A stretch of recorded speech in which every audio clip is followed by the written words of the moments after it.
Assalamualaikum warahmatullahi wabarakatuh. Yang terhormat Ibu Widya Hestiningsih selaku dosen pengampu mata kuliah studi kelayakan bisnis. Di sini kami yang beranggotakan saya di Warga Pila, teman saya Nurani Soleha Birginting dan juga Resti Apriani akan mempresentasikan hasil diskusi dari kelompok 4 ini. Kami membahas mengenai aspek pasar dan pemasaran. Sub materi dari kelompok kami. Yang pertama yaitu pengertian pasar dan pemasaran. Yang kedua itu tujuan perusahaan dalam pemasaran. Yang ketiga, bentuk-bentuk pasar. Dan terakhir, aspek pemasaran. Baik, sebelum masuk ke aspek pemasaran, kita mengetahui terlebih dahulu mengenai pasar dan juga pengertian pemasaran.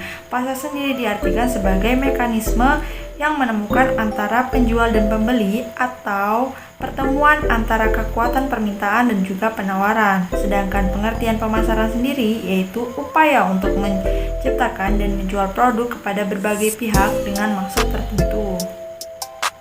Tujuan perusahaan dalam pemasaran. Pemasaran sendiri yaitu berbagai usaha yang dilakukan oleh calon investor dalam mempengaruhi keputusan konsumen untuk melakukan pembelian hasil produksinya. Jadi ada secara khusus itu dalam aspek pasar dan pemasaran ada berbagai tujuan perusahaan dalam pemasaran. Yang pertama yaitu untuk meningkatkan penjualan dan laba. Yang kedua untuk menguasai pasar. Yang ketiga untuk mengurangi saingan. Keempat untuk menaikkan prestis produk tertentu di pasaran. Dan terakhir untuk memenuhi pihak-pihak tertentu. Materi selanjutnya yaitu bentuk pasar. Nah, dilihat dari bentuk pasar dari segi produsen, yang pertama itu pasar persaingan sempurna. Nah, dalam pasar ini jumlah produsen tidak terbatas dan adanya kebebasan dalam menentukan penjualan produk. Keluar masuknya produsen sangat bebas dan informasi penyebaran mengenai produk sangat efisien, dan jenis produk memiliki perbedaan yang sangat tipis atau hampir tidak ketara. Yang kedua, pasar monopoli. Dalam pasar ini, produsen hanyalah satu pihak dan bisa menjadi satu-satunya karena kemampuan akan menguasai sebuah teknologi produksi tertentu yang telah dipatenkan. Adanya proteksi peraturan pemerintah karena penguasaan akan hajat hidup rakyat banyak dan penguasaan akan sumber daya alam tertentu yang diperbolehkan oleh peraturan pemerintah. Yang ketiga, pasar oligopoli. Pasar oligopoli merupakan perluasan dari pasar monopoli, di mana jumlah produsen lebih dari satu, akan tetapi terbatas. Dalam pasar ini, para produsen membentuk kartel dalam penentuan harga penjualan, sehingga konsumen memiliki pilihan yang terbatas. Yang terakhir, pasar persaingan monopolistik. Dalam pasar ini, produsen bebas untuk keluar masuk dan tidak memiliki produk yang homogen. Akan tetapi, produknya dikuasai oleh beberapa perusahaan yang besar. Kemudian, bentuk pasar dari segi konsumen. Apa saja sih bentuk pasar dari segi konsumen? Yang pertama itu pasar konsumen. Pasar konsumen merupakan pasar pemakai atau penikmat akhir dari sebuah produk atau jasa langsung. Yang kedua, pasar industri. Dalam pasar industri ini, produk atau jasa yang dibeli akan dikelola kembali untuk dijadikan bahan dasar. Nah, hasil kelolaan yang baru akan dijual lagi ke pasar konsumen maupun pasar penjual kembali. Kemudian yang ketiga, pasar penjual kembali. Nah, dalam pasar penjual kembali ini, para pembeli atau konsumen melakukan penjualan kembali terhadap produk yang dibeli. Dan yang terakhir adalah pasar pemerintah. Pasar pemerintah merupakan salah satu pasar tunggal terbesar.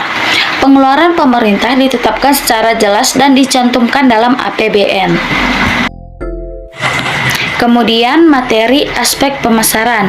Pertama, proposisi dulu nilai produk atau jasa di pasar. Kita perlu menentukan proposisi nilai atau value proposition produk jasa pesaing kita di pasar. Langkah pertama yaitu segmentasi. Dalam segmentasi, kita perlu menentukan dengan jelas segmentasi di pasar. Segmentasi seperti apa? Ada yang akan kita masuki. Misalnya, ditetapkan bahwa kita ingin memasuki segmen pakaian anak yang harganya kelas menengah dan kualitas menengah. Nah, setelah itu perlu ditentukan pakaian apa yang akan kita masuki, apakah pakaian kaos, pakaian seragam, dan lainnya. Yang kedua, target pasar.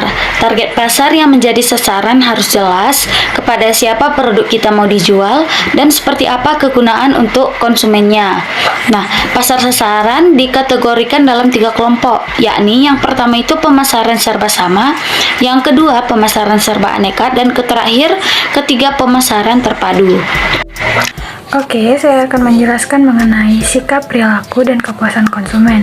Yang pertama adalah sikap konsumen. Sikap konsumen merupakan sebuah sikap yang ditujukan oleh konsumen terhadap produk maupun sebuah strategi pemasaran.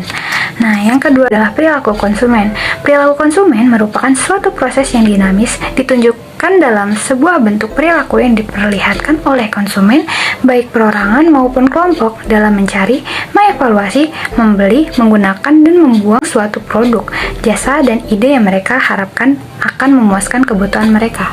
Terakhir adalah kepuasan konsumen.